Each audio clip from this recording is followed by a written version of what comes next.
চন্দ্ৰশেখৰ নাঙৰীয়াই মোক কৈছিলে যে এতিয়া অসম পৰিৱৰ্তন হৈছে, হোটেলৰ কাৰণে মোৰ ইয়াত আহিব নালাগে, মই ভাৰতৰ আটাইতকৈ ডাঙৰ উদ্যোগটো অসমত প্ৰতিষ্ঠা কৰিম। সেই প্ৰতিশ্ৰুতি আপোনাক মই আজি দিছো। সেইদিনাখন মই বিশ্বাস কৰা নাছিলো। মই ভাবিছিলো মোৰ হোটেলখন গ'ল আৰু কেতিয়াও হোটেলখন নহ'ব। बनवाली जी हमारे बीच में उपस्थित है। मैं मुंबई में टाटा सन्स का पास गया था एक होटल मांगने के लिए काजीरंगा में। तो आमार राज्य 27,000 टका कोटी टकार विनियोग आगते केতিয়াও অহা নাছিল। এয়া প্ৰথমবাৰৰ বাবে আজি বাস্তৱত পৰিণত হৈছে। হেগা সবৰব আপোনালোকে এখন ভিডিও খেগালকে চাই যাওক। আজি দিনটো অসম বাকী ৰাইজৰ কাম বহুত গৌৰৱৰ দিন হ'বলৈ গৈ আছে। আপোনালোকে শুনিছে চিমি কণ্ডাক্টৰ ইণ্ডাষ্ট্ৰি ক'ত ক'ত আছে। মই শুনিছোঁ যেনেকৈ ডাঙৰ ডাঙৰ চহৰত যেনেকৈ লণ্ডন ডুবাই তেনেকৈ এটা চহৰত থকা ইণ্ডাষ্ট্ৰি আমাৰ ইণ্ডিয়াত বনাব। 3টা জেগা 3টা ষ্টেট।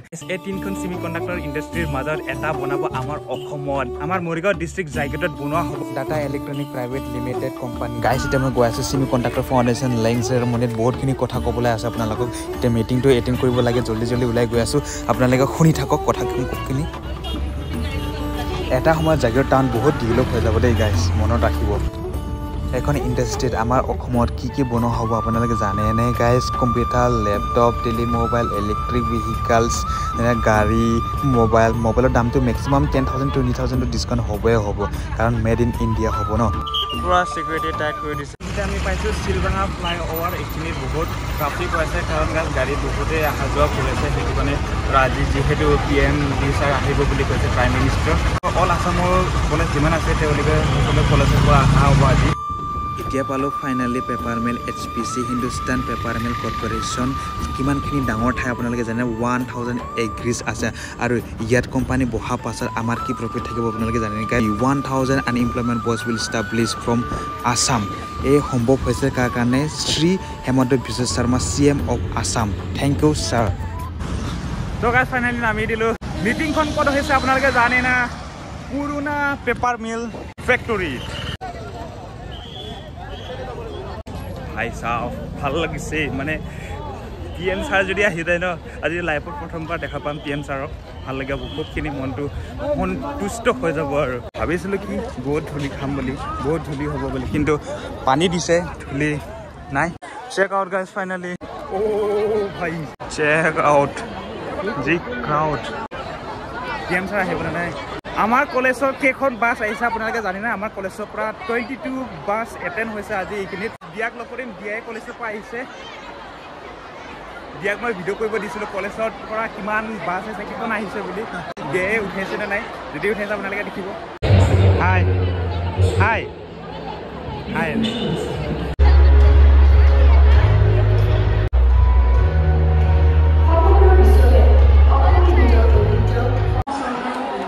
আমাৰ মামা ষ্টেজত হ'ব আমাৰ CM।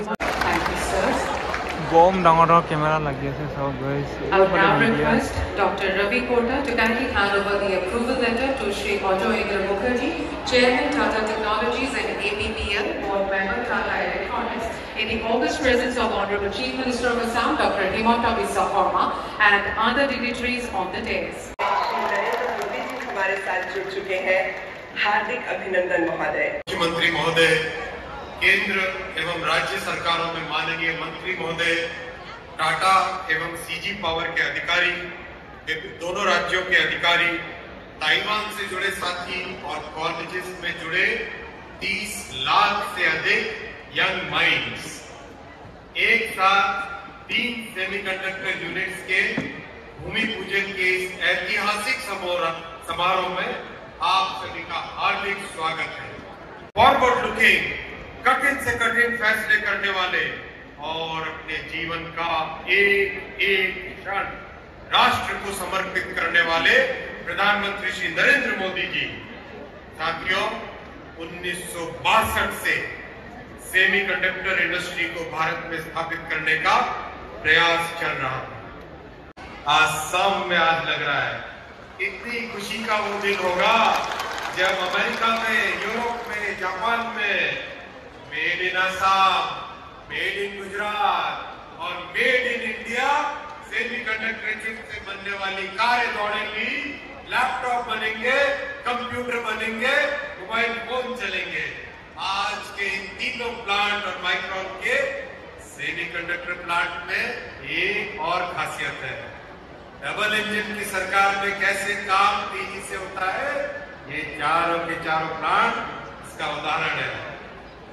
प्रिय नेता श्री नरेंद्र मोदी जी, हमारे कैबिनेट मंत्री भारत सरकार की श्री अश्विनी वैष्णव जी, गुजरात के सम्मानीय मुख्यमंत्री भूपेंद्र भाई पटेल जी, टाटा सन्स के चेयरमैन श्री एन चंद्रशेखरन जी, सीजी पावर के चेयरमैन श्री सुबाया जी, आज हमारे साथ कनेक्ट हुए सारे अतिथिगण, मैं आसाम वासियों का ओर से आप सबको स्वागत करता हूं।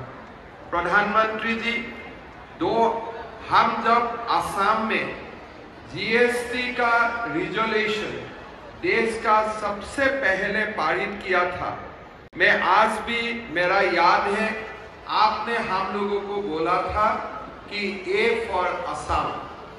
आज यही आपका जो वाक्य था, इसको ही आज हमने साकार होते देख रहा हूं। असम को लेके, नॉर्थ ईस्ट को लेके भारतवासियों का मन में एक बहुत बड़ा जियोग्राफिकल बैरियर था। लोग जब कोई भी इंडस्ट्रियल रिवॉल्यूशन होते थे देश में, लोग कभी उत्तर पूर्व को कंसीडर ही नहीं करते थे कि नॉर्थ ईस्ट में भी कुछ करना संभव है। लेकिन प्रधानमंत्री जी, आपका निरंतर उत्तर पूर्व का भ्रमण, आपका असम वासियों और उत्तर पूर्व के लिए आपका अगाध प्रेम का कारण आज भारत का सेमीकंडक्टर रिवॉल्यूशन का पहला दिन ही असम को शामिल होने का सौभाग्य मिला है। असम वासी और उत्तर पूर्व हमेशा याद करेगा एक देश का जो एक नेग्लेक्टेड रीजन था, एक नेग्लेक्टेड रीजन को आपने टेक्नोलॉजिकल रिवॉल्यूशन का पहला चरण में लेके आया। ये हमारे लिए बहुत बहुत गौरव का बात है। मैं पूरा असम वासियों का ओर से प्रधानमंत्री जी आपको बहुत बहुत धन्यवाद देता हूं। नमस्कार। केंद्रीय मंत्रिमंडल के मेरे सहयोगी श्री अश्विनी वैष्णव जी, नरेंद्र मोदी डांगरियार भाषण शुनिलो। আজি দিনটোত ভাৰতত 3টা সেমিকন্ডাক্টৰ ইণ্ডাষ্ট্ৰীৰ বাবে আধাৰশিলা স্থাপন কৰা হৈছে। আমাৰ বাবে গৌৰৱৰ কথা যে ইয়াৰে এটা সেমিকন্ডাক্টৰ ইণ্ডাষ্ট্ৰী, এই semiconductor industry Tata electronics private limited company আৰু টাটা সন্সৰ দ্বাৰা জাগিৰোডত স্থাপন কৰিবৰ বাবে সিদ্ধান্ত লোৱা হৈছে। শ্ৰদ্ধাৰ ৰাইজ, এই জাগিৰোডত যি ইণ্ডাষ্ট্ৰী স্থাপন কৰিবলৈ বিচৰা হৈছে, এই ইণ্ডাষ্ট্ৰীত আমাৰ টাটা সন্সৰ দ্বাৰা এই উদ্যোগৰ বাবে 27,000 কোটি টকা ব্যয় কৰা হ'ব। অৰ্থাৎ আমাৰ অসমৰ উদ্যোগীকৰণৰ বাবে 27,000 কোটি টকা ব্যয় কৰা হ'ব আৰু এই সমস্ত প্ৰক্ৰিয়াটো আমি 15,000 প্ৰত্যক্ষ নিযুক্তি আৰু 15,000 অপ্ৰত্যক্ষ নিযুক্তি আমি লাভ কৰিবলৈ সক্ষম হ'ম। অসমৰ উদ্যোগীকৰণত আজিৰ দিনটো এটা মাইলৰ খুঁটা হৈ ৰৈ যাব। আমাৰ ৰাজ্যত 27,000 কোটি টকাৰ বিনিয়োগ আগতে কেতিয়াও অহা নাছিল। এয়া প্ৰথমবাৰৰ বাবে আজি বাস্তৱত পৰিণত হৈছে। শ্ৰদ্ধাৰ ৰাইজ, ই আমাক এটা আশাৰ সঞ্চাৰ কৰিছে। পিছ পৰি থকা উত্তৰ পূব, পিছ পৰি থকা অসম আজি ভাৰতৰ উদ্যোগীকৰণৰ মানচিত্ৰত এক নতুন দিগন্তৰ সঞ্চাৰ কৰিছে। অহা যোৱা 6 মাহ আগতে মই যেতিয়া উল্লেখ কৰিছিলো যে অসমত টাটাই এটা সেমি কণ্ডাক্টৰ ইণ্ডাষ্ট্ৰি আৰম্ভ কৰিব। মোৰ মনত আছে যে ভাৰতৰ এজন পক্ষাত ৰাজনৈতিক নেতাই মোক ইটিকিং কৰি টুইট দিছিলে যে মোক উদ্যোগ স্থাপনৰ দিনাখন মাতিব, কাৰণ তেওঁ মনত ভাবি লৈছিলে যে অসমত এই কাম কেতিয়াও সম্ভৱ নহয়। তেতিয়া মই তেখেতক কৈছিলো যে এয়া নতুন অসম, আমি যি ভাবিম আৰু আমি অসমবাসীৰ মংগলৰ কাৰণে যি চিন্তা কৰিম তাক আমি কাৰ্যত পৰিণত কৰি দেখুৱাম। এই হৈছে নতুন অসমৰ বাণী। আজি মই তেখেতৰ নাম ল'ব খোজা নাই। আজি তেখেতে কোন ৰাজনৈতিক দলৰ লগত আছে তাৰ বিষয়েও মই উল্লেখ কৰিব খোজা নাই। কিন্তু এটা কথা মই বিশ্বাস কৰোঁ, মা কামাখ্যা আৰু মহাপুৰুষ শ্ৰীমন্তদেৱ শংকৰদেৱৰ এই পবিত্ৰ ভূমিত আমি নৰেন্দ্ৰ মোদী ডাঙৰীয়াৰ আশীৰ্বাদেৰে এক নতুন বুৰঞ্জী ৰচনা কৰিম, এক নতুন ইতিহাস ৰচনা কৰিম আৰু অসমত ভাৰতৰ উদ্যোগীকৰণৰ মানচিত্ৰত আমি প্ৰতিষ্ঠা কৰিম। শ্ৰদ্ধাৰ ৰাইজ, প্ৰধানমন্ত্ৰী নৰেন্দ্ৰ মোদী ডাঙৰীয়াৰ একান্ত আগ্ৰহত আজি এই উদ্যোগ জাগিৰোডত প্ৰতিষ্ঠা হৈছে। মই সকলো ৰাইজক অনুৰোধ কৰিম, প্ৰধানমন্ত্ৰী নৰেন্দ্ৰ মোদীৰ কাৰণে এটা দীঘলীয়া হাত চাপৰি আপোনালোকে মাৰি অসমবাসীৰ হৈ তেখেতক সম্বৰ্ধনা জনাব। শ্ৰদ্ধাৰ ৰাইজ, কেন্দ্ৰীয় মন্ত্ৰী অশ্বিনী বৈষ্ণৱ ডাঙৰীয়া তেখেতে এই মন্ত্ৰালয়ৰ নেতৃত্ব দিয়ে। যেতিয়া মই তেখেতৰ ওচৰত প্ৰথম এই প্ৰস্তাৱ লৈ গৈছিলো, তেখেতে মোক নিৰাশ কৰা নাছিল, বৰঞ্চ তেখেতে কৈছিল যে আপুনি আগবাঢ়ক, ভাৰত চৰকাৰে সহায় কৰিব আৰু ই অসমত নিশ্চয় সম্ভৱ হ'ব। মই কৃতজ্ঞ অসমবাসী ৰাইজৰ হৈ আজি অশ্বিনী বৈষ্ণৱ ডাঙৰীয়াকো ধন্যবাদ আৰু অভিনন্দন জনাইছো। শ্ৰদ্ধাৰ ৰাইজ, আজি আমাৰ মাজত টাটা সঞ্চৰ অধ্যক্ষ এন চন্দ্ৰশেখৰন শাৰীৰিকভাৱে উপস্থিত থাকিব পৰা নাই। তেখেত গুজৰাটৰ পৰা আমাৰ লগত সংযোজিত হৈ আছে। মই এটা সৰু কাহিনী ক'ব খুজিছো। মই মুখ্যমন্ত্ৰীৰ দায়িত্ব লোৱাৰ পিছত মই মুম্বাইলৈ গৈ শ্ৰী চন্দ্ৰশেখৰন ডাঙৰীয়াক অনুৰোধ কৰিছিলো, আপুনি কাজিৰঙাত এখন টাটাৰ হোটেল পাতাৰ বাবে আগবাঢ়ি আহক। চন্দ্ৰশেখৰন ডাঙৰীয়াই মোক কৈছিলে যে এতিয়া অসম পৰিৱৰ্তন হৈছে, হোটেলৰ কাৰণে মোৰ ইয়াত আহিব নালাগে, মই ভাৰতৰ আটাইতকৈ ডাঙৰ উদ্যোগটো অসমত প্ৰতিষ্ঠা কৰিম। সেই প্ৰতিশ্ৰুতি আপোনাক মই আজি দিছো। সেইদিনাখন মই বিশ্বাস কৰা নাছিলো। মই ভাবিছিলো মোৰ হোটেলখন গ'ল আৰু কেতিয়াও হোটেলখন নহ'ব। बनवाली जी हमारे बीच में उपस्थित है। मैं मुंबई में टाटा सन्स का पास गया था एक होटल मांगने के लिए काजीरंगा में। चंद्रशेखरन जी ने मुझको बताया था कि हिमंत जी होटल का जरूरत नहीं, होटल अपने आप असम में आएगा। मैं असम में सेमी कंडक्टर इंडस्ट्री को लेके आ रहा हूँ।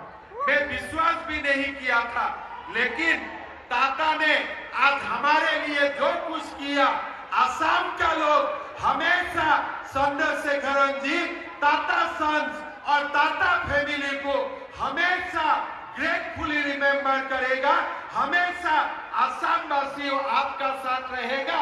मैं आपको ये आश्वासन देता हूँ। श्रद्धा राइज, टाटा दीघलिया बुरंजी ইয়াতে শেষ হৈ যোৱা নাই। ৰতন টাটা ডাঙৰীয়াৰ প্ৰত্যক্ষ প্ৰচেষ্টা অসমত আজি 17খন কেন্সাৰ হস্পিটাল প্ৰতিষ্ঠা হৈছে। আজি টাটাৰ লগত আমি জড়িত হৈ অসমৰ ITI আৰু পলিটেকনিক সমূহক ইণ্ডাষ্ট্ৰী 4.0 ৰিভলিউচনৰ লগত জড়িত কৰাৰ বাবে 3000 কোটি টকাৰ প্ৰকল্প ৰূপায়ণৰ কামত আগবাঢ়িছো। মই এটাই অনুৰোধ কৰিম, অসমৰ ৰাইজে অসমখন ইতিবাচক কৰি ৰাখক। বন্ধ পিকেটিং ধৰ্ণাই অসমক আগুৱাই নিব নোৱাৰে। ইতিবাচক চিন্তাইহে আমাৰ ৰাজ্যখনক আগুৱাই লৈ যাব পাৰে। তাক মই বিশ্বাস কৰিছিলো আৰু আজি সেই বিশ্বাস মই আকৌ এবাৰ মোৰ সেই বিশ্বাস দুগুণ শক্তিশালী হ'ল মই কেতিয়াও অসমৰ মুখ্যমন্ত্ৰীৰ দায়িত্ব লোৱাৰ দিনা এনেকুৱা সোণালী দিন দেখিম বুলি মই কেতিয়াও আশা কৰা নাছিলো মই বিশ্বাস কৰোঁ ভগৱানৰ অপাৰ আশীৰ্বাদ আছিল কামাখ্যা মা মহাপুৰুষ শ্ৰীমন্ত শংকৰদেৱ অসমৰ ৩ কোটি ৰাইজৰ আশীৰ্বাদ আছিল যাৰ কাৰণে আজি আমি এটা এনে ঐতিহাসিক দিন দেখিবলৈ সক্ষম হৈছো ৰাইজক এটাই কম অসমৰ বাবে আজিৰ দিনটো শেষ নহয় অসমৰ বাবে আজিৰ দিনটো আৰম্ভণি মাত্ৰ তাক মই অসমৰ ৰাইজক বিশ্বাসেৰে সৈতে ক'ব বিচাৰো শ্ৰদ্ধাৰ ৰাইজ আজি মোৰ বাবে এটা আবেগৰ দিন মোৰ বাবে এটা প্ৰাপ্তিৰ দিন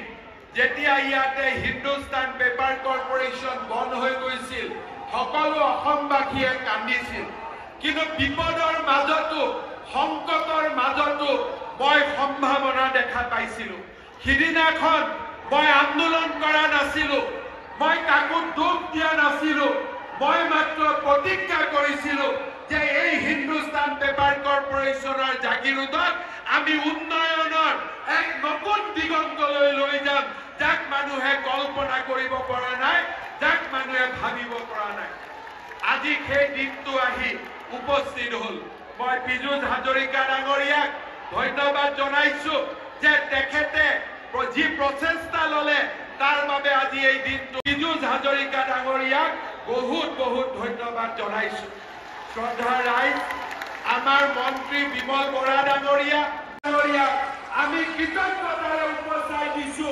আৰু টাটা সংসদ আমি কৃতজ্ঞতাৰে উপচাই দিছো সকলোৱে মোৰ লগত দীঘলীয়া হাত চাপৰি সকলোৱে শ্ৰদ্ধাৰ ৰাইজ আজি অন্তৰ ঘৰি আপোনালোকে ভাৰত মাতা কি নৰেন্দ্ৰ মোদী আজিৰ মিটিংটো শেষ হ'ল আজিৰ দিনটো আমি কেতিয়াও পাহৰিব নোৱাৰোঁ এইটো ইতিহাস হৈ থাকিব আমাৰ অসমৰ বাসীৰ কাৰণে সদায় সদায় বাই বাই মায়া বাই বাই দিয়া bye bye bye bye guys bye bye hello' দিয়াৰ মোবাইল লৈ গুচি গৈছোঁ বুজিছনে মোবাইলটো পাহৰি আছোঁ দিবলৈ অ' দিয়া লোৱা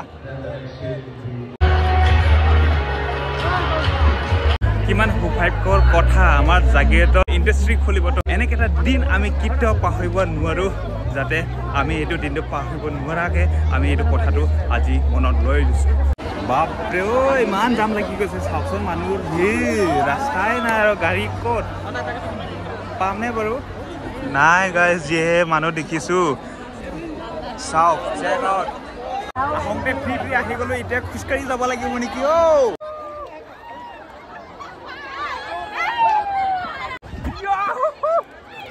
সো গাইজ আজিৰ ভিডিঅ' ইয়াতে সামৰিব বিচাৰিছোঁ যদি ভিডিঅ' চাই ভাল লাগিছে লাইক ছাবস্ক্ৰাইব কৰিব লগ পাম নতুন ফ্ৰেছ ভিডিঅ' থিংক অফ ৱাচিং